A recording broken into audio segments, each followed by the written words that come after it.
Uh, Good evening, Professor Gandhi, and a very warm welcome to you. Thank you. I want to begin by, of course, thanking you once again in person, virtual person, for agreeing to do this for us. And now I'm going to straight away hand over the proceedings to my colleague Rajasmita, who will take this forward from here. Hello, good evening, Professor Gandhi. Good evening to everyone present here. Just before we begin, we usually give it 5 minutes, given how people trickle in. So, Megha, should we wait for another 4 minutes, or how should we do this? No, I think just start, please. Okay, sure. Okay. So, good evening once again. We at History for Peace warmly welcome you to the second session in this series, Political Partitions, Human Stories. The series was born out of the urge to think about the lesser known, most often lost stories, realities of this meta-narrative of partition as we know it. And therefore, the session today is aptly titled, Some Forgotten Realities of the Partition Story. The conversation today is a collaboration of History for Peace with Karwaan, the Heritage Exploration Initiative. We're most grateful to have Professor Rajmohan Gandhi joining us this evening. Thank you so much for taking out the time and agreeing to do this and to engage in this conversation with us, really. It's an absolute honor for me to welcome you here. Certainly, he needs no introduction, but as the rule goes, I must say a few lines before we begin, so I shall. Rajmohan Gandhi has written widely on the Indian independence movement and its leaders, Indo-Pakistan relations, human rights, and conflict resolution. He is a biographer and grandson of Mahatma Gandhi and former president of Initiatives of Change International. He is at present serving as research professor at the College of Education, University of Illinois. His latest book, published in December 2018, is titled Modern South India, A History from the 17th Century to Our Times. Other works include Understanding the Muslim Mind, Gandhi, the Man, His People and the Empire, Punjab, A History from Aurangzeb to Mountbatten, among several others. I will certainly take up most of the session if I have to detail and list out his immense contribution into several of the critical issues of our times, and also the several honors that he has to his name. Therefore, I'm going to briefly talk about the structure of the session, of the conversation today, and then head straight in. So first of all, I must thank you all for sending in your questions to us. The response has been overwhelming, and we are here again with a long list of questions. So we have clustered the questions into thematic groups so as to try and cover as much ground as possible. And Professor Gandhi will surely answer all of those questions. However, I must say it's a huge canvas. So let's see how far we can get. And without further ado, if we may begin now. Right. So the first subset of questions is titled Partition in Historical and Popular Memory Today. As I've mentioned, there are going to be several questions under each subheading. So here goes the first one. You mentioned the Vietnam Wall in Washington, D.C. and what it brings to the fore. What would be the significance and the complexities in a memorialization of this sort, if ever in a country like India, that saw the simultaneous emergence out of the cusp of colonization and the violent partition? How would the politics of remembering and forgetting navigate this process? Recently, a student wrote in an answer that Jinnah was obsessed with the idea of Pakistan. But we find that right up to the elections of 1935, he was willing to work out a compromise that might have prevented partition. Is it time for history textbooks to set the narrative straight? Was there any third option besides partition? Did it bring about any good change for either India or Pakistan? And did it have a role in the decline of the British Empire? Finally, the last one in this group, please share some light on the sufferings of women during partition. Over to you, Professor. Thank you very much, Rajasmita. And thanks and greetings to everybody who has joined. I am very happy to be interacting. In fact, as you have mentioned, I am a biographer And ideally, I would like to quiz all of you instead of you quizzing me. But sadly, that may not be possible this time. But I really am glad to be interacting with all of you. It's a joy to me. Now, so let's begin with the wall.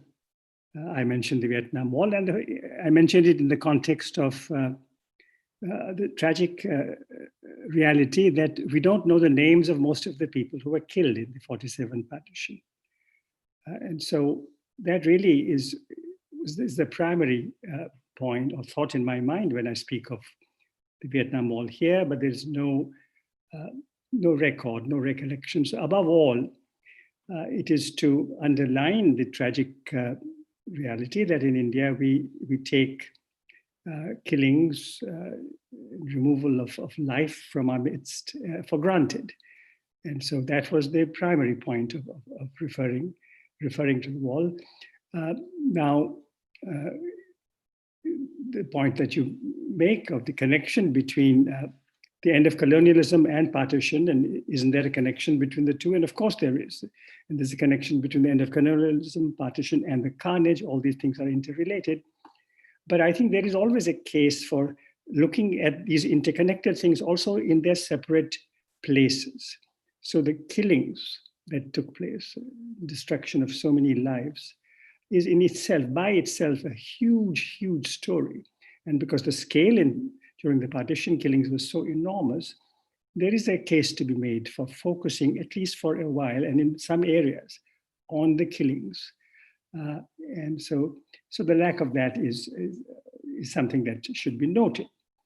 Now, I will take first this very major question of whether there was a third option apart from partition. So here I would like to mention that at least my attempt when I either read history or try to research it or write about it is not to try and focus on who the villains were or who the heroes were, but on what the reality was. अगर मैं हिंदी में कहूँ तो मैं कहूँगा कि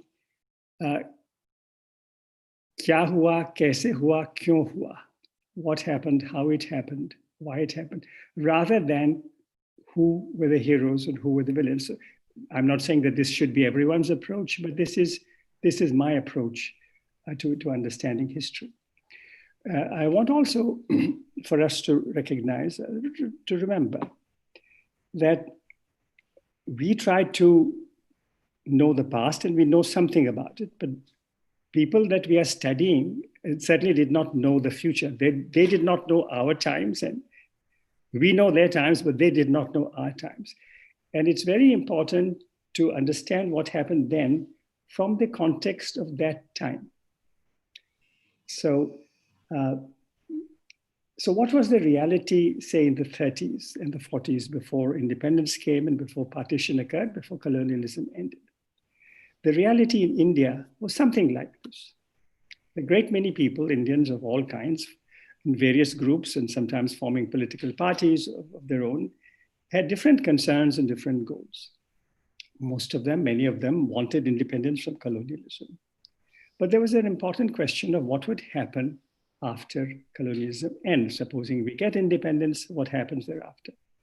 And among many Muslims in India, there was this well-recognized notion that since there was now going to be democracy and everyone would have a vote, the majority would decide things.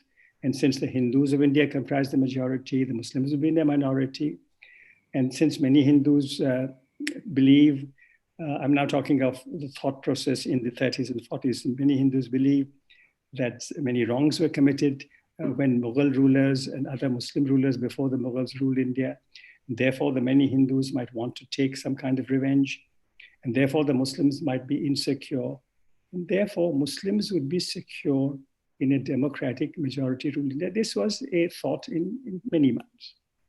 And this thought was accentuated in the mid to late 30s, when provincial governments were formed in various parts of India, many of them were governments run by the Congress Party. So provincial governments existed. And now the Congress Party, although it stood for an India for all, it also had many Muslims, it had many other non-Hindus, but the vast majority of the leaders and the members of the Congress Party were Hindus. And yes, there were some Muslim ministers also in Congress governments in different parts of India. But the reality that the Congress was largely Hindu party and was already ruling several provinces, that gave a spur to the notion that there should be maybe the Muslim majority areas of the then undivided India should have their own separate country, separate sovereign country after independence.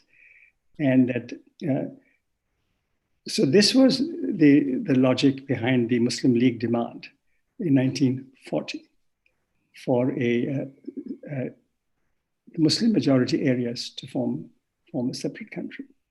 Now, at that time, the big reality, political reality and administrative reality. So if you were a professional of any kind, an engineer, a doctor, a civil servant, or a student,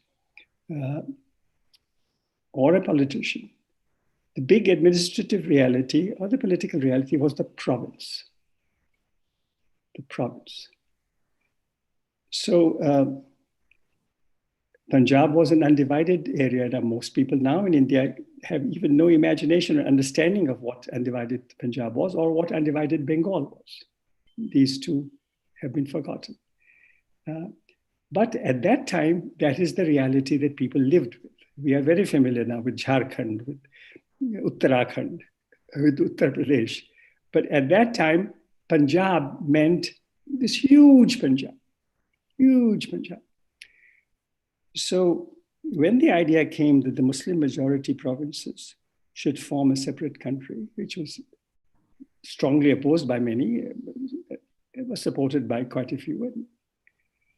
So Punjab was a Muslim majority province. Bengal was a Muslim majority province.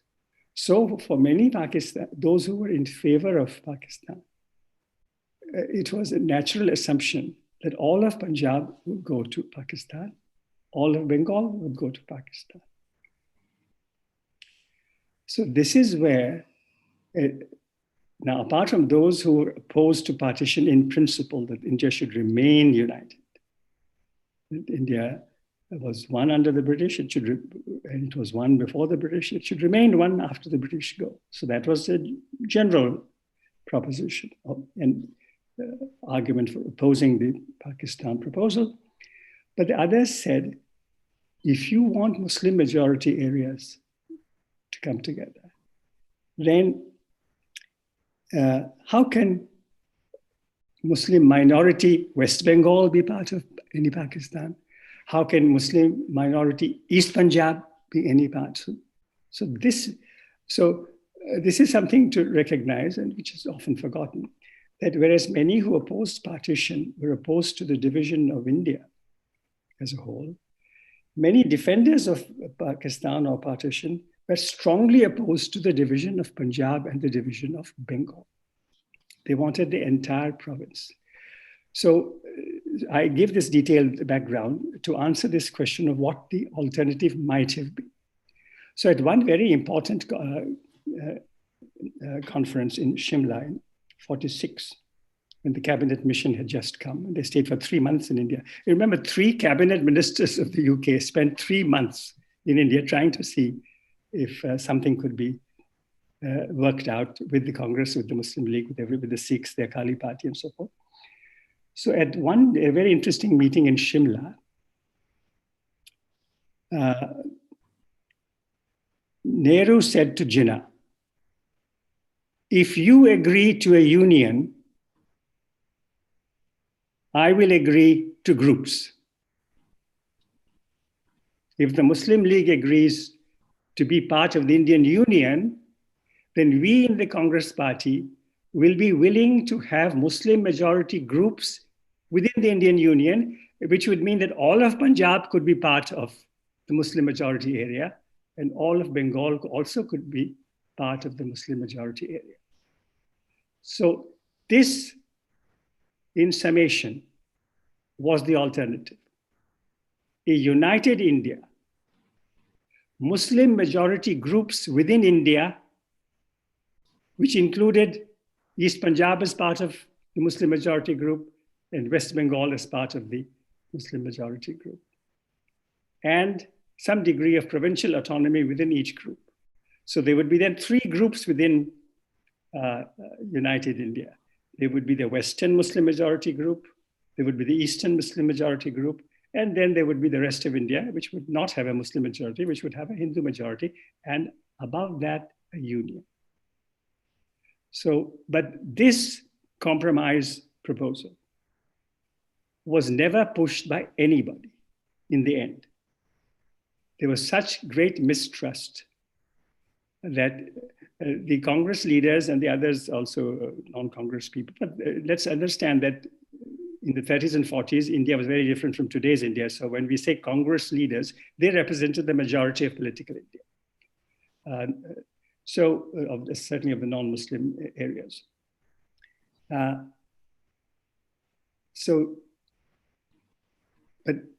the Muslims, the Congress leaders felt that the Muslim majority areas, if they form a separate group, they would secede from India, would not remain part of India. So the union would be destroyed. The Muslim League felt that the Congress was determined not to allow the Muslim groups to remain, that the Muslim groups would not remain. So there was a lack of trust. But if there had been some degree of trust, this could have been, at least in theory, and possibly even in practice, an alternative. A union of India, Muslim majority groups that included East Punjab as part of the Western Muslim majority group, West Bengal as part of the Eastern, and the rest of India. So, but this, it almost was considered, and in one way, the cabinet mission plan aimed at something like this, but in their negotiations, they said one thing to the Congress, and they said that in fact, the Muslim majority group could not take place, would not even work out. The different provinces might opt out of the Muslim majority groups. This is what they told the Congress to gain Congress acceptance of the plan. They told the Muslim League that you can leave the union after a few years. So the negotiations were extremely dishonest, but the thinking behind the proposal of this 2 or 3 layers could have been an alternative theory, at least in theory and possibly in practice, if it had been very strongly canvassed by all sides. Now,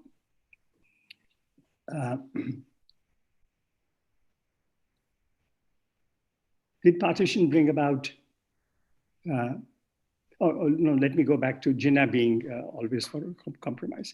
So in Jinnah's case, throughout his career, he seemed, or in the latter part of his career, he had plan A and plan B.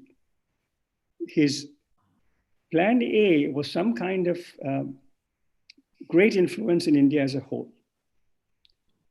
He wanted the Muslim League to be the dominant party in India as a whole. If that could have been given to him, he might have been willing for a united India. His plan B was Pakistan, completely separate, completely sovereign. If possible, including all of East Punjab, if possible, including all of West Bengal, if possible, including Assam also. This was his plan B. And it isn't as if he was not adamant on plan B. If plan A was not possible, he was absolutely going to go for plan B. And recently there's this book that all of you would have heard of, Ishtiaq Ahmed's book on Jinnah. And my own take is that that book gives really quite a fair and objective account of exactly where Jinnah stood. But here again, allow me to repeat my point that our task is not to discover who the villains were, who the heroes were, to find out what exactly happened. People should do their own research. Let them read Ishtiaq Ahmed's book. And if they disagree with it, let them. But my understanding in my research is that that Jinnah was willing for a united India in which he would have a very dominant role and the Muslim League would have a very dominant role, and which the rest of India was not willing to give him, and therefore he was absolutely determined, in my assessment, to want Pakistan. Now, did partition bring about anything good? Yes, I would say that there would have been no Chandigarh if there had been no partition. There would have been no Islamabad in Pakistan if there had been no partition. But you know, we have to accept reality and not spend so much time to figure out whether it was a good change or a bad change. Yes, it's a very good study to figure out how that bad change could have been avoided. But I think the important thing is to accept the reality. When I've mentioned Chandigarh and Islamabad, those are only two aspects. A case can be made. You know, when provinces are divided into 2 or 3, some advantages are seen there. So Telangana and Andhra were together; they are separate. You know, you can debate that. Some people can argue that there is some, but of course, if along with change comes bitterness, hostility, that the part you're separating from is your enemy, then of course that is the great sadness. So it is not so much the boundary that is the source of the problem, but it is the mistrust, the dislike, the prejudice that accompanies it. An obvious point, but I think it's just worth mentioning. So the women, of course, I mean, nobody who can even in a limited way study the partition story can ignore the fact of the terrible cruelty on women and the rapes and the abductions. There were also many women forced into or volunteered to, encouraged to these honor killings, suicides, which we all know about. We also know there were some very tragic stories where a false story that about people were about to come and were about to attack you and to abduct your women, and therefore even when actually there was no such threat, some women were encouraged to or pushed into killing themselves, and this is also part of the sad story. There are also some heroic things, and many people worked, of course, many women were heroic in protecting people from the other side. I mean, this also, many Sikh and Hindu women protected their Muslim neighbors, many Muslim women protected their Hindu and Sikh neighbors. This was an amazing part of the partition story. And then afterwards, when indeed abductions took place and people were forcibly married, in many cases, people continued with their new families. It was also true, by and large, if one makes a comparison, although the situation is terrible on all sides, it is true that many Muslim families were willing to take back a Muslim woman who had been abducted and made forcibly part of another family. But the same was not true on the other side. Many Hindu families were not willing to accept women who had been. So this was another very sad part of the partition story. And we know also about the terrible violence inflicted on the bodies of women, and several wonderful books have been written on these. And I think those who are maybe not aware, I would like, of course, to mention the work of women like Mridula Sarabhai, Kamla Patel, and many others to rescue abducted women. And much of this work was also very effective, not on a large scale, but on a very impressive scale. So I'll stop with that. Thank you. Thank you so much for bringing out those nuances, for locating this conversation really in its own time and space, which then brings out a lot of the otherwise neglected specificities of this narrative. To which end you make several absolutely critical points. One which was one which I'm taking away most is, I think, the fact that many defenders of partition were strongly against the division of Punjab and Bengal, because that then in a way opens up a lot of doors into this narrative. So moving on to the next subset, which is called the complexities of understanding Gandhi's role through the struggle against colonizers. Do you agree that India was birthed in 1947? Why? And for whom then did Gandhi serve before 47? All his life, Gandhi fought for a united India and never endorsed the two-nation theory. Yet finally, we got a divided nation and we see a lonely Gandhiji accepting partition. Why did he do that? Why didn't he start civil disobedience against this? Well, two very great questions, and I will try to give my take on both of them. So was India birthed? Was India born? Was India created in 1947? Well, yes and no. There was always an India. It may have been called other things. It may have been called Hindustan once upon a time. There were various kingdoms. There was a notion of India in many minds for centuries. Even if there was a notion of India in the minds of non-Indians, and there was a notion of India also in the minds of Indians.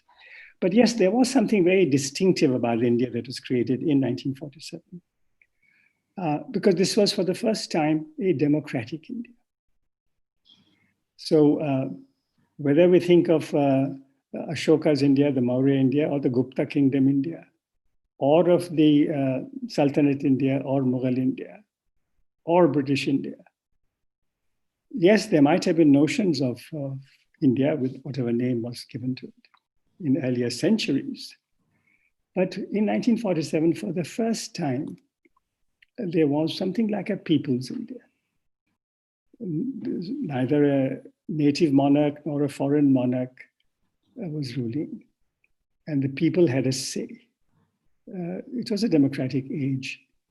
And so there was something absolutely wonderful about what was born, what was birthed, what was created in August of 1947. So it belonged to everybody, didn't belong to one individual or one family, one dynasty. It belonged not to one community, not to one caste. So it was really an amazing, amazing event in the history of the world and in the history of India. For the first time, all the people, at least in theory and very often in practice, or to some extent, to a large extent in practice, India, state, nation, the government belonged to all the people. So from that angle, August 1947 was a very, very, very major event in India's story. And part of that question is, for whom did Bapu serve before 47? Well, he was before 47, Gandhi, along with others, was involved in both liberating India and trying to create the new India. That the people should run the country should belong to the people, and that India's people were one.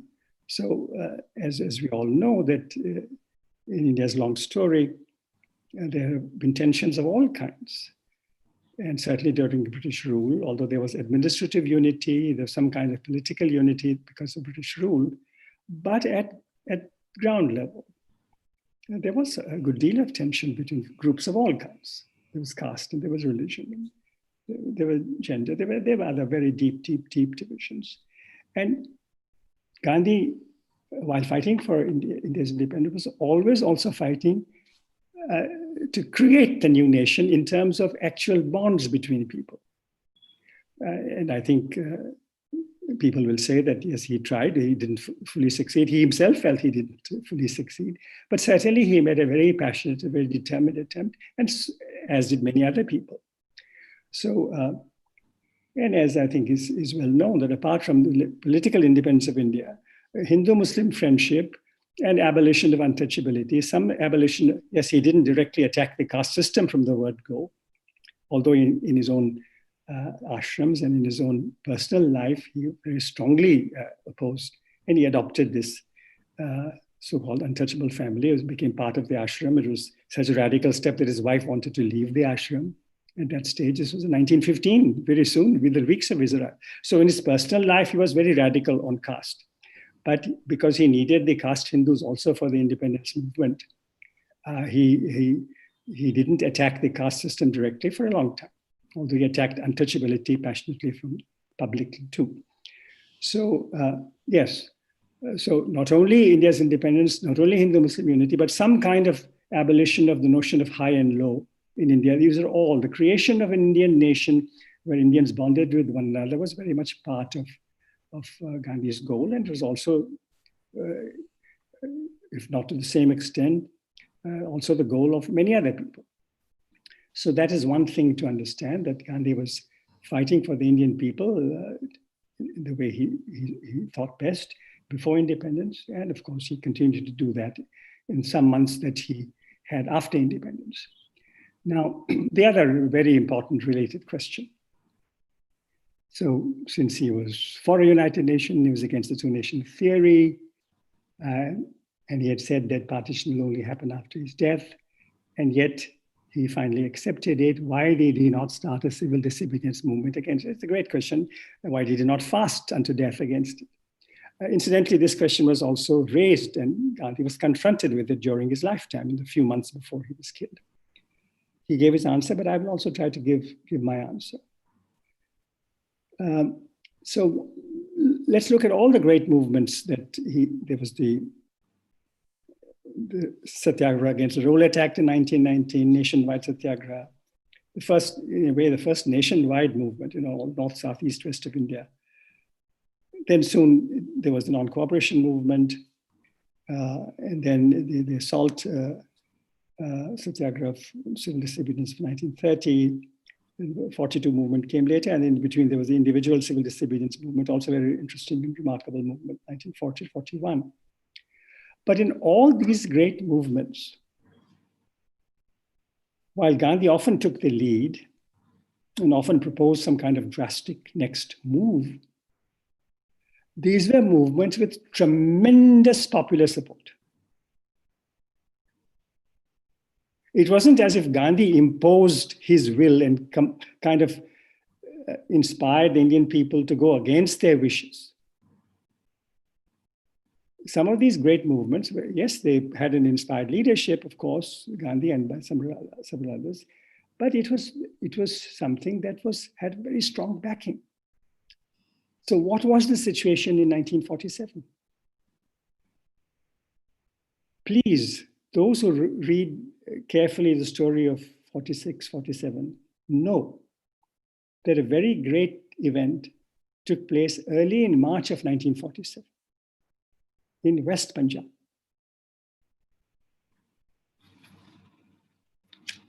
And Rawalpindi and Multan area, killings took place. And many Sikh and Hindu families, they were pushed out of those areas. They left. And in March 47, the Akalis, the Sikhs, and the Hindu leaders, Congress leaders of Punjab all said Punjab must be partitioned. That there must be an area of Punjab where the Hindus and Sikhs will feel safe from the Muslims. Similarly, in Bengal, there was a tremendous movement led by Shama Prasad Mukherjee and many others that Bengal must be partitioned. That there must be an area of Bengal where the Hindus can live on their own. So the call for partition came from the Hindus and Sikhs of Punjab and the Hindus of West Bengal also, apart from the Muslim League. Now, and the Congress agreed. Nehru, by the way, as is well known, the first person who became absolutely enthusiastic about partition from December of 46 was Vallabhbhai Patel. And then Nehru also came around. All the Congress leaders came around. And they were convinced, and the bulk of India at that time was convinced. So it isn't as if a few leaders and the British agreed that there should be partition and everybody else was bamboozled or compelled into it. No, no, no. The general mood in India at the time was too much, let the Muslim majority areas go. and we will manage India. Jinnah is an impossible person to live with, work with. And we will now manage the rest of India as best as we can. So, and Gandhi was very pained by this, was very sad by this. It is absolutely true that Gandhi had once said, this was in 1940, at a meeting of the Congress, that partition will take place over my dead body. But when he saw this, there was nothing that he felt he could do. And there are those, if you read, that's well worth reading, by the way, Gandhi's statement on June 14 or 15 in Delhi, 47, when he accepted the partition plan. The Congress leader said to him, "We want you to speak and give your acceptance." And he agreed to do this. Kripalani was the president by this time, I think. Yes, and Maulana Azad was there. And so Nehru and Patel, of course, and Gandhi did. But in that statement where he accepts partition, he said that I would have done it alone if I had felt the strength. But when the public is not with me, when there is no determination on the part of the others, and this is not his exact word, but something like that. So, in short, I'm not saying it was the right thing or the wrong thing. What I'm saying is that Gandhi did not feel that any fast that he undertook on the question would be supported by the general public. Now, mind you, there was, I said that there was general feeling of acceptance of, well, let the Muslim majority areas go. We'll be free of Jinnah. That headache will go. Yes, there were some people who were against partition at all. You might say the extreme Hindu group. It was not very large at the time, a small group, but they certainly were against the partition idea, but they didn't have the strength to prevent it. And they didn't have the ability to prevent it. As I said, the majority of the Hindus and Sikhs of Punjab, were at this point, they wanted a space where Hindus and Sikhs could be in their majority. And the same was true, although in Bengal, it's true that Sarat Bose tried very much to have a united Bengal. It was not, it didn't quite take off, his campaign, although he tried very, very hard for it. And so in short, Gandhi did not go on a fast because he felt that the strong currents of public opinion were very much in favor, and that there was no way in which he could resist it by himself. Thank you for bringing out those complexities from understanding the time itself to understanding the role of Gandhi specifically during this time. Often conversations around what was particularly significant about the India created in 47, we kind of missed this point that you made so importantly, that it was a democratic India for the first time, democratic as we understand it now, of course. And then bringing that down to what could have Gandhi done differently? And to that end, well, he did not have the popular support that he did in his earlier movements of resistance. So thank you for pointing that out, that it wasn't very possible to take off a movement on his own where popular support was lacking. And there were the popular opinion rather was to have these regions divided better than together. So moving on, the next one that I have is called Colonization of the Mind, the Indian Army under the British Empire at the moment of the formation of a new nation. We increasingly talk about the colonization of the mind as the strongest marker of the colonial project.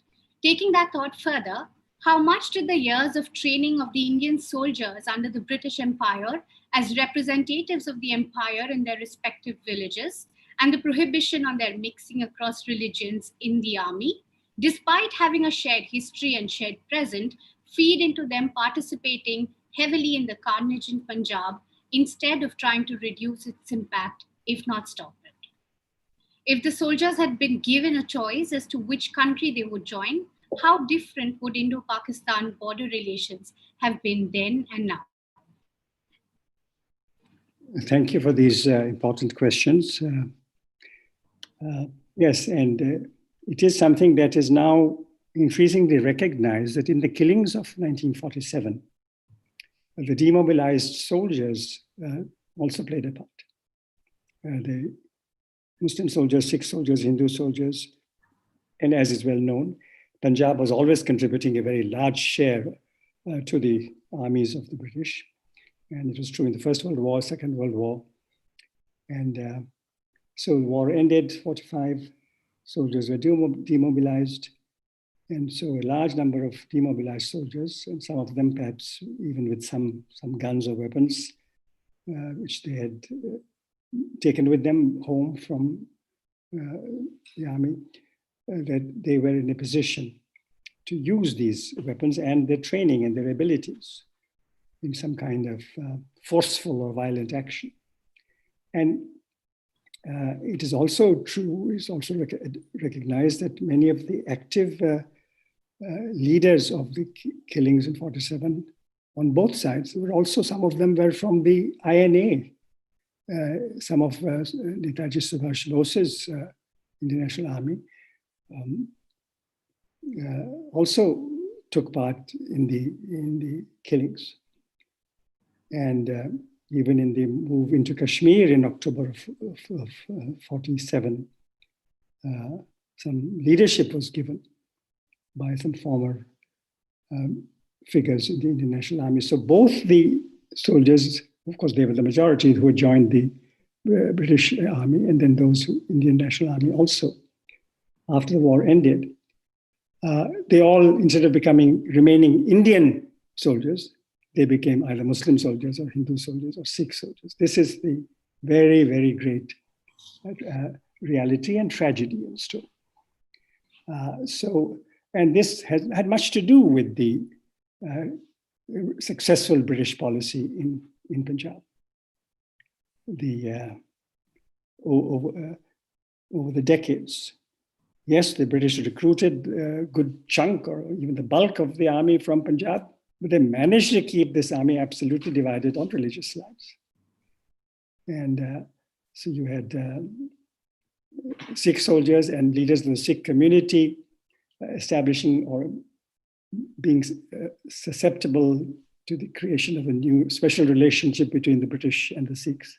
Similarly, the Muslim community, similarly, the Hindu community. So in each military camp, in each military station, there was this incredible, you might say, a path or a passage where the Sikhs could approach the British, the Muslims could approach the British, the Hindus could approach the British, but the Hindus, Muslims, and Sikhs could not approach one another. So this was an amazing success of the British in keeping the religious element so strong within the army and dividing the army on religious lines. And this, of course, was a deliberate policy of the British after the 1857 movement, when they saw how the unity of the Muslims and the Hindus had nearly shaken their empire. So they were determined not to allow a repetition of that. But I think the tragedy is that the Hindus, Muslims, and Sikhs of Punjab and elsewhere also fell into this and cooperated in this implementation of this divide and rule strategy. And so, I've said this before, others have also said it, but this is a simple way of understanding this. This Maulana Muhammad Ali's well-known remark when he was told that the British are dividing and ruling, they divide and rule, they divide and rule. And he said, yes, it is true they divide and rule, but we divide and they rule. We divide and they rule. So he was keen that the Indians should assume also responsibility and not make themselves to be absolutely helpless victims of a divisive and evil policy. There was an evil policy, but we were not so helpless. And I think it is this that has to be really accepted, that yes, even now, and wonderful stories and books are written about Indian participation in World War I, Indian participation in World War II. Tremendous, successful, effective stories are written, and they deserve to be written. But it is something to be able to recognize that this enthusiasm for participation under the Allied flag against, yes, Hitler was a terrible enemy, is one thing. So that kind of enthusiasm was generated. But the enthusiasm for Hindu-Muslim-Sikh partnership for rebuilding India was not sustained. And this is where a very strong searchlight has to be shown, it has to be extended to this reality of why, especially in Punjab, but elsewhere also, this camaraderie between all the Indian soldiers amongst one another could not be sustained. And of course, this is also true outside the army. And it is true that in many of the very, very serious and horrible killings of 47, demobilized soldiers played a prominent part in organizing the massacres, organizing, everybody knows about these trains that were stopped and everybody was killed. But often these trains were stopped and through the aid of demobilized soldiers. So this is also worth recognizing. And so if soldiers had been given a choice as to which country they would join, how different would India?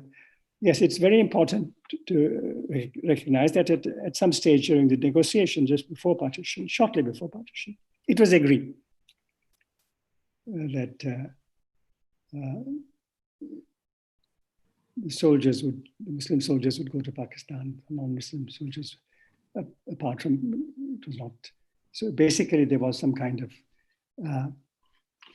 separation of the armies. And individual soldiers in individual regiments were probably not given a choice as to which country they would join.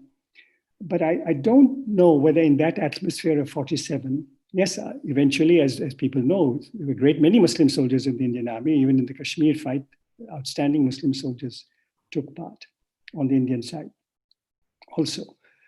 But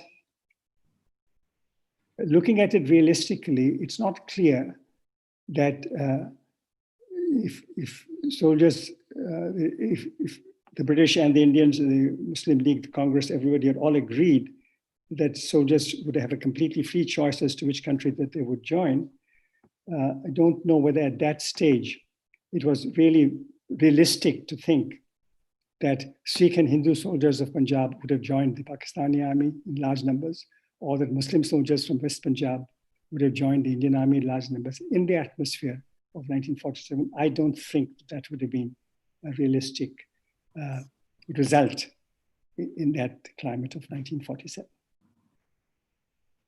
Thank you. Again, some very important points there, particularly the success of the British rulers in keeping the religious element so divisive within the army that by the end of it, instead of identifying as Indian soldiers, they become Hindu, Muslim, Sikh soldiers.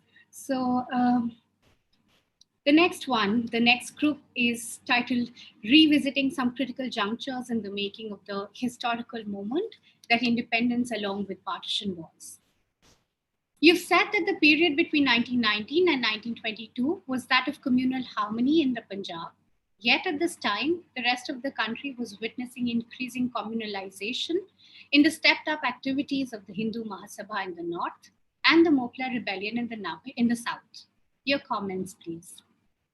You mentioned that 1857, which in popular memory and even historically is seen as a critical juncture of some sort in thinking about the struggle towards independence, did not take off in Punjab as opposed to the neighboring states of Bihar, Uttar Pradesh, and many other parts. Why did 1857 not take off in Punjab then? While understanding the shortcomings and issues with the demands of the Unionist Party, two things about the composition of the party that was striking. that the party attracted small farmers, and that it was a Hindu-Muslim-Sikh party in Punjab, both distinctive traits for any political party at the time. What was specific about the Unionist Party that attracted this kind of a more all-encompassing mobilization there?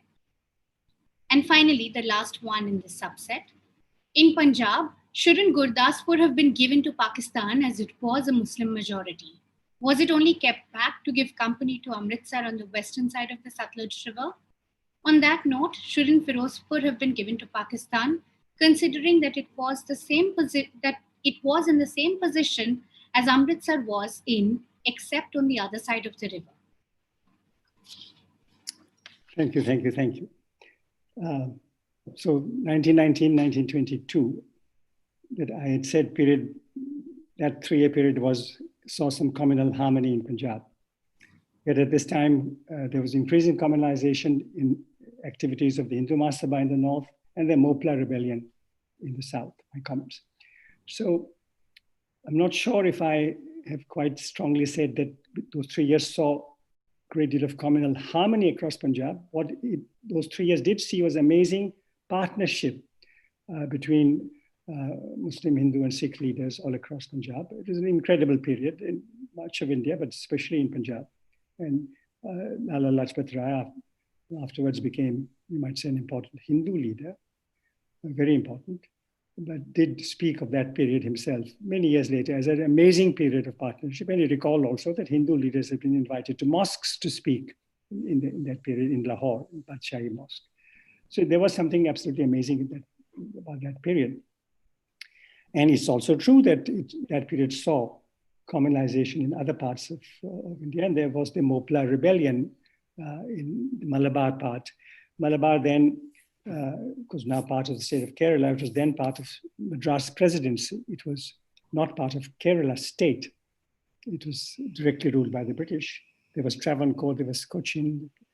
By the way, this brings me to a very important element which you've not touched upon at all. It's very, very important. The princely states of India were a very major reality in the 30s and 40s. If we're talking about partition and what happened, we must not forget that the princely states were a very major element. Many of them had Hindu rulers, many of them had Sikh rulers, Muslim rulers. But that's a very major aspect that must be, we can't understand what's happening over partition without simultaneously trying to understand something about the princely states. Anyway. So the Mopla rebellion of 1921 in the Malabar part, now Kerala, and then part of Madras Presidency, Calicut and elsewhere in other very important places. Incidentally, earlier somebody kindly mentioned my South India book. That has quite a detailed account of the Mopla rebellion. Now the Mopla rebellion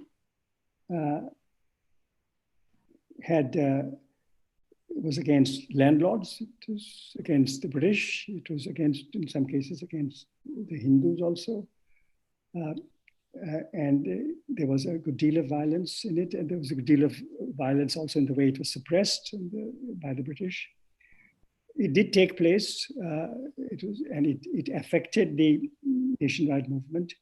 But I think it's important to recognize that just as even today, even today's India is not necessarily identical north to south, east to west. The different parts of India see different currents at the same time. So although the Mopla rebellion was a very major reality, and it did affect Hindu-Muslim relations, but it was confined to that area. And at that time when it happened, so well after the Mopla rebellion had taken place and news of it had reached different parts of India, the non-cooperation movement continued until February of 22, when, because of the Chauri Chara incident and so forth, Gandhi suspended the movement, but that's a separate story. But it's important to note that that it was perfectly possible in the 1920s, as it is possible in the 2020s, for simultaneously and seemingly conflicting movements and currents to be flowing in different parts of the subcontinent. Should not be surprising. So what is worth considering is what responses people offered at the time to this. So that is an important issue. Now, why did 1857 not take off in Punjab as opposed to Bihar, UP, and many other parts? Very interesting question. Now, something to recognize is that in the 1840s, there were two wars between the British and the Sikhs, who were then ruling Punjab. This too is something worth noting, that before the British, Punjab was ruled by the Sikhs. The Muslims were the majority community. Hindus were the next in terms of numbers. Sikhs were the smallest. But the Sikh community ruled all of Punjab. More or less, of course, after Aurangzeb died in 1707, there was a lull for some time. There was some kind of a vacuum in infighting. Eventually, the Sikhs took control portion by portion, and this small minority in Punjab. But then Ranjit Singh came, and then others came after he died. So very broadly and superficially, you could say that the Mughals and then the Sikhs and then the British, as far as Punjab is concerned. So the Sikhs put up an incredibly tough fight in the mid-1840s. And then the British finally defeated the Sikhs and took over Punjab. And then 2 or 3 years thereafter, there was a mini 1857 in the late 1840s already in Punjab, but confined to Punjab, led by some of the Sikh leaders and some non-Sikhs also. But that was effectively suppressed. And then there were the two brothers, John Lawrence and Henry Lawrence, other British officers, gave a very interesting rule to Punjab, and very clever. And so they were able not only to prevent the 1857 thing from making an impact and spreading in Punjab, they actually used Punjab, and they used soldiers of Punjab, many Sikh soldiers, many Punjabi Muslim soldiers, and some Dogra Hindu soldiers in Punjab, also to suppress the 1857 movement elsewhere. So not only was Punjab not an active participant in the 1857 movement, it was elements of Punjab were very strong elements in the British Empire's armory in suppressing the 1857 movement. And so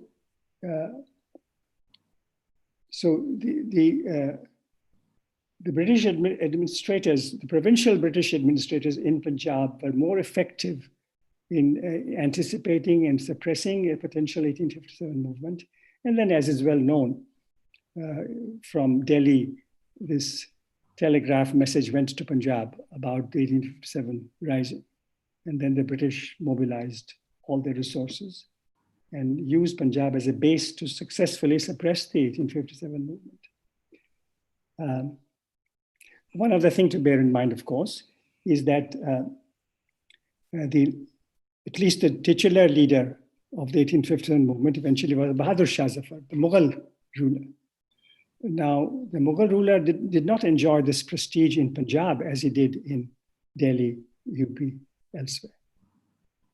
Punjab had seen, even among the Muslims, some kind of unease or rebellion against the Mughal ruler. And certainly the Sikh rulers of Punjab had no love for the Mughal throne. So this also was an element in the even so, despite all that, when 1857 did happen, the British were afraid that if the Punjab caught the spirit of 1857, it could be very big, because they knew of the strength of the soldiers of Punjab, soldiers of all backgrounds. But I think the fact that there was a Mughal ruler who was the head of the 57 movement eventually, that was not necessarily something to excite everybody in Punjab. So this also is an element that I think should be kept in mind.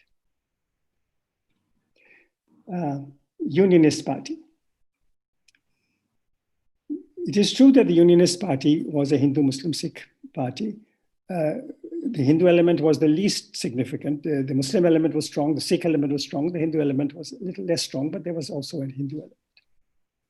It's not correct to say, and I'm not sure I said that the party attracted small farmers only. In fact, small farmers were a small part of the Unionist Party. The large farmers were part of the Unionist Party. The big landlords were part of the Unionist Party. Yes, many small farmers. So at that time, many small farmers were also connected for economic reasons and for social reasons to the big landlords. So the small farmers didn't have independent movements against the big farmers. They also kind of associated with the large farmers. So as I've said, that yes, Unionist Party had these two terrible flaws. It was pro-feudal, it was pro-empire. Those were two very major weaknesses, but it had this very great positive that it was a Hindu, Muslim, Sikh party. And the failure of the Congress Party to build links with the Unionist Party of Punjab is certainly an important reason. Now this happened in the 20s, in the 30s, in the 40s, as the Unionist Party grew. If at that stage, if the Congress leaders of Punjab and nationally had been willing to say, all right, we have this anti-feudal sentiment, but working with the Muslims and Sikhs is also important. So let us keep that anti-feudal sentiment to one side. Let us see if we can have some kind of cooperation. But then, you know, as I've also mentioned before, that the Congress Party in Punjab was essentially a Hindu party. It was also essentially an urban party. The Sikhs did have some influence in the countryside, the Khalis. Some of the Muslim parties, but Muslim League as such was also an urban party. But that was definitely the inability of those who wanted India to become independent and India to remain nation for all, fighting against communalism, against British imperialism, that the Unionist Party, if it could have been enlisted earlier, eventually, of course, Khizar Hayat did become the Unionist chief minister of all of Punjab. Congress supported, Sikhs supported him for some time until partition. But that, so what was successful for the Unionist Party? It had some very impressive and capable leaders, including this man, Fazl-i-Hussain, who was a barrister, who himself was not a landlord. He was a city man, but he was able to guide the Unionist Party. And yes, Unionist Party was encouraged by the British, very much so. The British, so that, you know, support from a very powerful government, which has money and resources, influence, does give a political party some weight, in the eyes of everybody. So, but it's good. Yeah, I'm glad you asked that question, because Unionist Party should be studied, and the failure of the Congress to build a successful alliance with the Unionist Party can also be studied. So why wasn't Gurdaspur given to Pakistan under the Radcliffe Award? It was a Muslim majority area. Well, the district of Gurdaspur has many different, had even many different areas. Some had a Muslim, overall it had a slight Muslim majority. In some areas it did not have a Muslim majority. And of course it was, most of it was kept to India. Some of it was given to Pakistan by the Radcliffe Award. And this is, so the question is, shouldn't Firozpur have been given to Pakistan, considering it was in the same position Amritsar was, except the other side of the river? So I don't know whether I am qualified here to make judgments on what should have been given to Pakistan, what should have been given to India. I know that in Pakistan, there's a very strong feeling, very strong feeling that the Radcliffe Award was unfair to Pakistan, and they link it also to Mountbatten. They say that Mountbatten influenced Radcliffe. They say that Nehru influenced Mountbatten, who influenced Radcliffe, and therefore Gurdaspur went to India, and therefore India had access to Kashmir. So that's a very powerful argument in Pakistan. I think we should recognize this. We should recognize this fact that Radcliffe himself has left very few papers and not given his reasoning, but I think, as has been mentioned, that in my book also, I think, that Wavell is well before partition was thought of, but officially made a plan. But Wavell had left a note saying that Gurdaspur and Amritsar should go together eventually, if anything should happen. And this note was obviously an important note that Radcliffe also gave some importance to, and that was part of the reasoning. But I think beyond saying that the Pakistanis have nursed this very deep feeling of some unfairness over Gurdaspur and Firozpur, I don't know whether I have the knowledge enough or the scholarship enough to make a categorical statement that the Radcliffe Award should have been changed this way or that way. I recognize the depth of Pakistani feeling on this, but I'm not able to go beyond that to endorse it totally myself. But I will again say this, which I have said before, and which very few Indian scholars have paid any attention to, or Pakistani scholars, which is this. We satirize Radcliffe, we write poems about him, we make jokes about him, but my goodness, Radcliffe was only the chair of a 5-member commission. And both in the East and in the West, the other 4 were Indians, 2 Muslims and 2 non-Muslims. If those 4 could not agree, should we not focus as much attention on the failure of those 4 to agree than on the ignorance of this man, Radcliffe? I mean, are we so helpless that all we can do in our historical research is to make fun of this minority English judge? If 3 of the 4 had come together, the whole story could have been different. Let us please also reflect on that, both in the East and in the West. Why couldn't 3 of the 4 Indian judges come up with an agreed solution, which was better than what Radcliffe drew? That's it. Well, what can I say? How aptly is this titled Forgotten Realities of the Partition Story? Because the Radcliffe line is so deeply ingrained in our minds that we really don't get around to looking much beyond who else comprised of this commission that went on to really not have an agreement on this. Therefore, we had partition and not just this one person. And also for pointing us towards these directions of understanding that there were parallel movements cutting across the national fabric, simultaneously conflicting. And that's not very much surprising from then to now, as is quite evident. And also the point that you made right at the beginning of understanding, of realizing the importance of the princely states in this whole conversation. And finally, the last 2 questions of 1857 not taking off in Punjab and the Unionist Party, I think I go back to also the last question that you answered about how the British administrators ingrained this very decisive element of religion within the army. So I find deep connections within that when you answer these 2 questions. And the last set that I have for the evening is the making and performance of a culture in modern India. In the preface to your book, you write about the sudden linguistic and demographic shift in Delhi in 1947, until then a non-Punjabi world, and confess to growing up with a mild anti-Punjabi prejudice. Could you expand on this a little more? Your own recollections as a school child during these years, and on what contributed to this prevalent anti-Punjabi prejudice. What kind of role did the Mughal Empire and its relations with Punjab play on the development of Sikhism, particularly under Guru Gobind Singh? 2 very different questions, but clubbed together very understandably. I'll try to offer my take on them. So, yes, I wrote in the preface of my Punjab book that I grew up with a mild anti-Punjabi prejudice. So this, of course, was a personal weakness. And there were obviously personal reasons which might not have applied to others in Delhi at the time.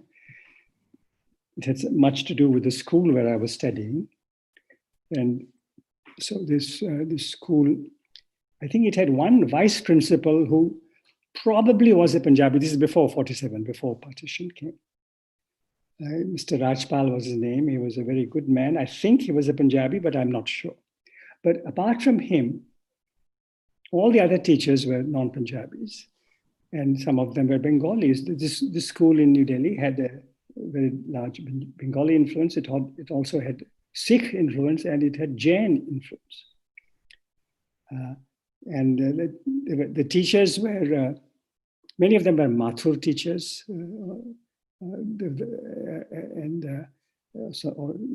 names like Goyals, and there were many Bengali teachers, some Jain teachers. Some, not too many Sikhs in the teaching area, but there was Sikh influences very strong in the management of the school.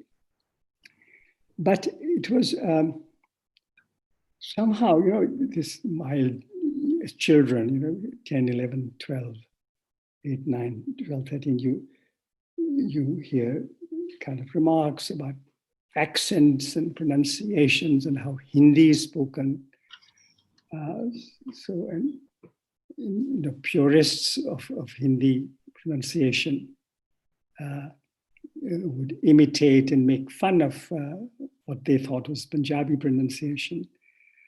So I think these were, so how Hindi was spoken or how English is pronounced, these are silly things, but these are real things, and not necessarily deep things.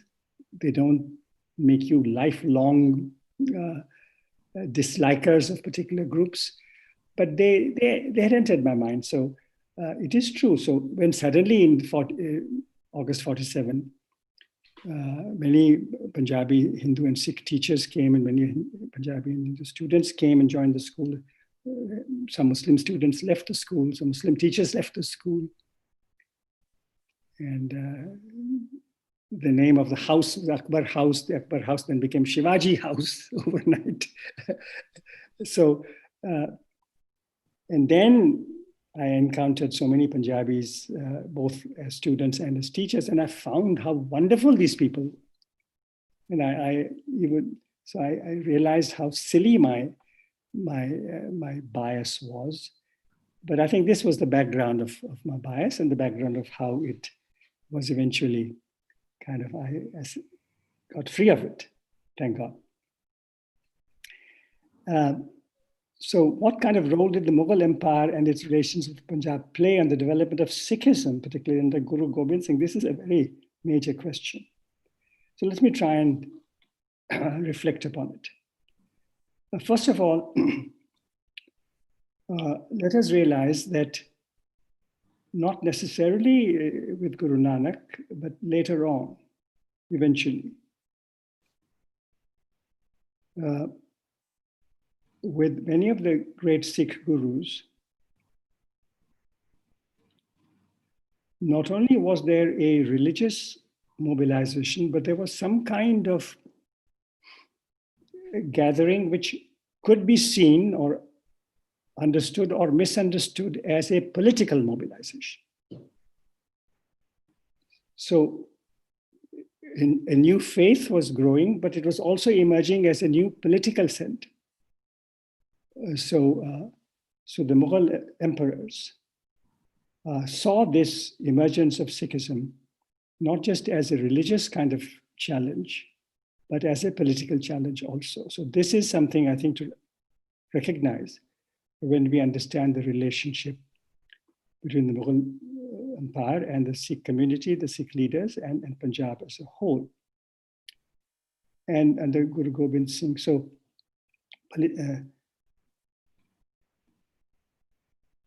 now we know that Guru Gobind Singh had his children were killed, and he had this fight against the Mughals, which we know, this courageous, incredible fight.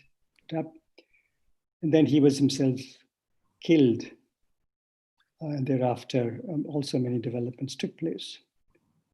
And so I think it's fair to say that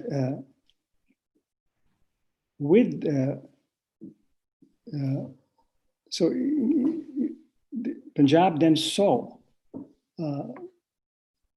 something simultaneous, something happening on the religious dimension, but there was something also happening in the political dimension. And this was a factor very much in the development of, so question also includes something about the development of Sikhism. So this is important to recognize and to study. Let us also recognize that when Guru Nanak came, at least for some time, some people saw Sikhism as some kind of synthesis of Islam and Hinduism, or some kind of bringing Hindus and Sikhs together. So this is one. I'm not saying everybody looked like it, but some people looked at it this way. And as we all know, if you go to a Sikh Gurdwara, you see that in some ways, it has similarities to a mosque. There are no idols. There are no gods and goddesses. And just as the Muslims honor the Holy Quran, the Sikhs honor Guru Granth Sahib. So there are these some similarities, and the one eternal Almighty is common to Islam and Sikhism. On the other hand, there are many things in Sikhism and Hinduism that are also very, very common, very common. And so that was one dimension of Sikhism, is as a religious idea or a religious point of view that could reconcile Hinduism and Islam. So that was one, you might say, his role of Sikhism. But the other role of Sikhism, which I have also already indicated, that under the Sikh umbrella, there was also a political center that was emerging in Punjab, which could be a rival political center. So there was both a kind of reconciling element in Sikhism, but also, you might say, an element that could be seen as threatening by the Mughal Empire.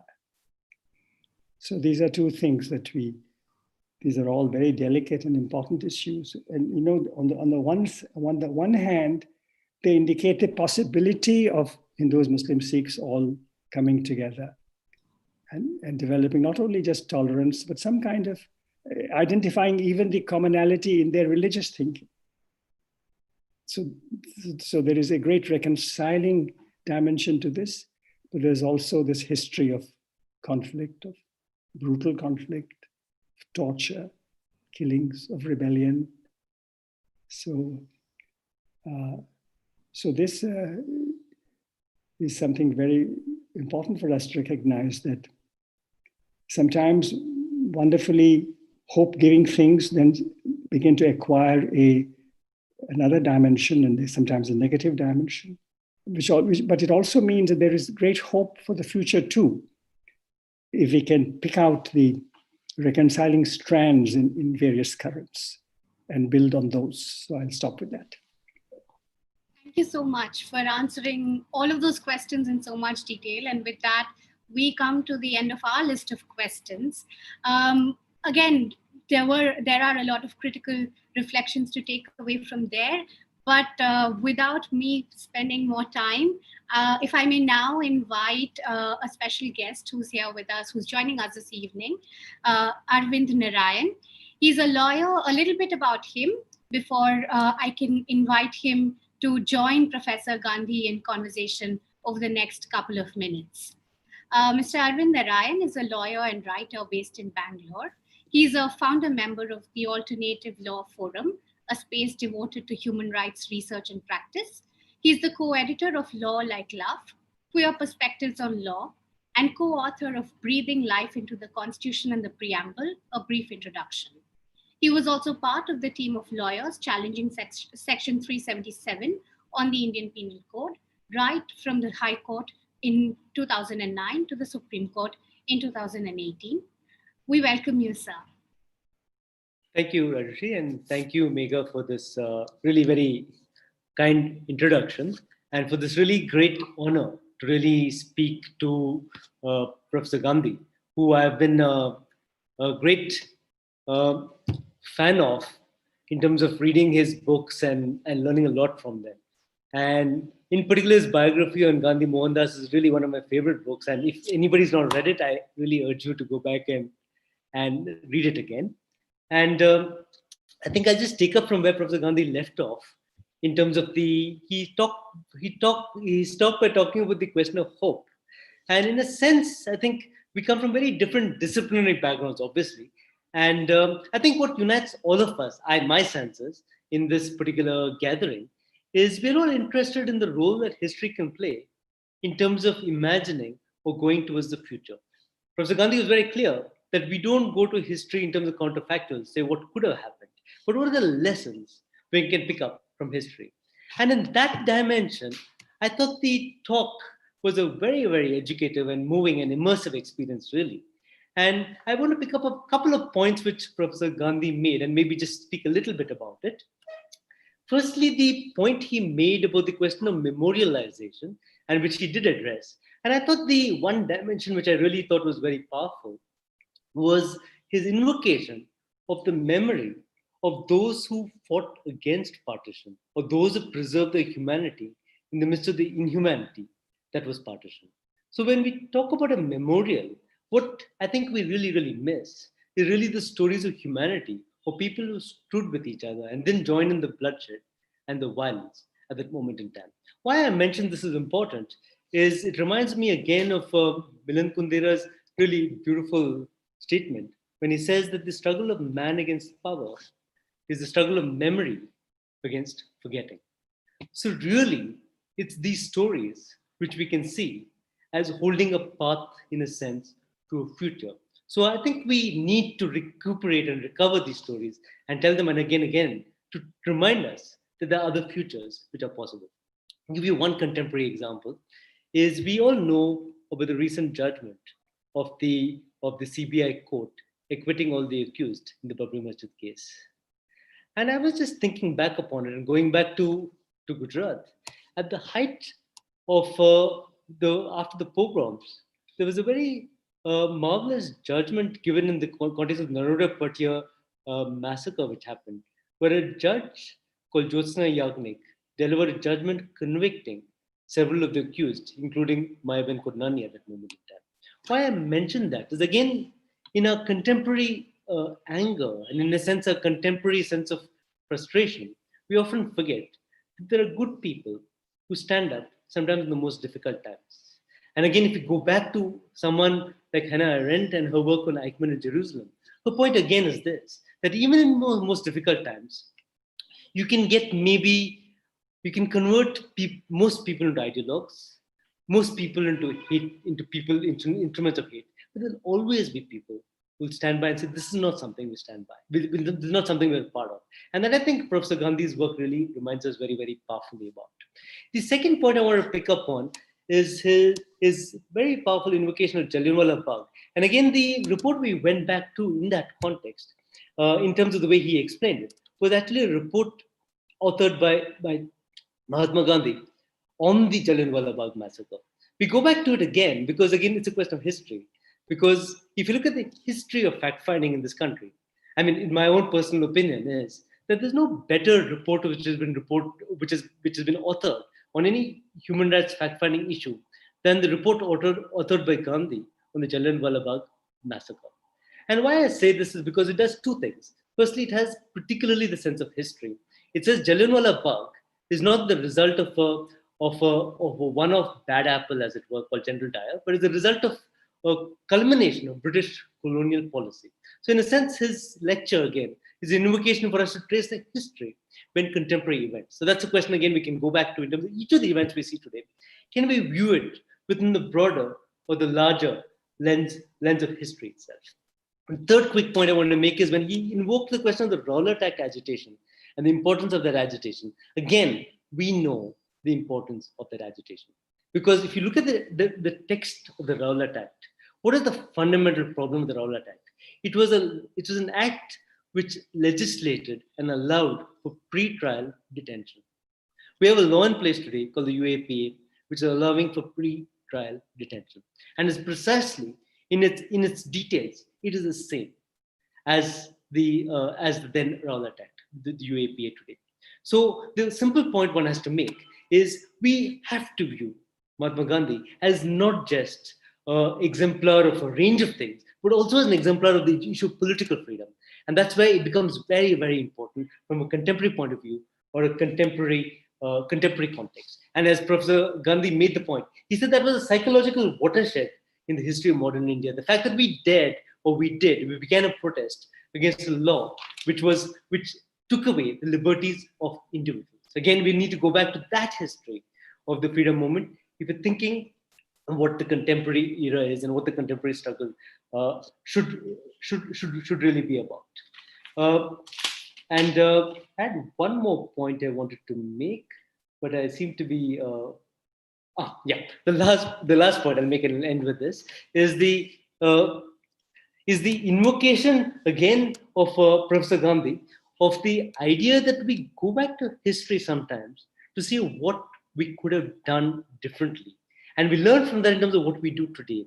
Again, I thought the very beautiful point he made is that if we go back to the past, sometimes what unites us from the viewpoint of history is more important than what differentiates us. But from the moment of people at that moment in time, they see only what divides them. So I think that's a very important invocation for today as well, when we think of how we can come together. And again, maybe reference Professor Gandhi's piece in NDTV, which I think echoes a not very popular opinion. It is a defense, if I remember, of Rahul Gandhi, saying that he stands for certain values of decency and certain ideas. And it's not our job to rubbish him. It's a job today to see who are the ones who are opposing a certain kind of a political force, which is destroying what the Constitution stands for. And how do we, in a sense, bring together a range of people who we may not agree with on every point, but we do agree with them on the fact that fascism at every level should be opposed. So I'll just end with that by saying that, thank you again for that really beautiful, moving, and evocative talk. And it'll be wonderful to keep going back to that history to see how we can think of how that history is such a living history and so relevant in the way we take forward our struggle today in every context, as it were. Thank you, Professor Gandhi, and thank you for the opportunity to share my thoughts. Thank you again. So, am I allowed to respond? Yes, please, most certainly. I'm very, very grateful to have heard from Mr. Narayan what I have heard. I'm absolutely thrilled with it. Truly, I am. And he's such a young man, and all of you are so young, all of you, the teachers that I'm seeing on the screen here, which means that I can really comfortably now retire and leave the work to all of you wonderful women and men. And so my confidence has been enhanced as a result of this interaction. I will just say one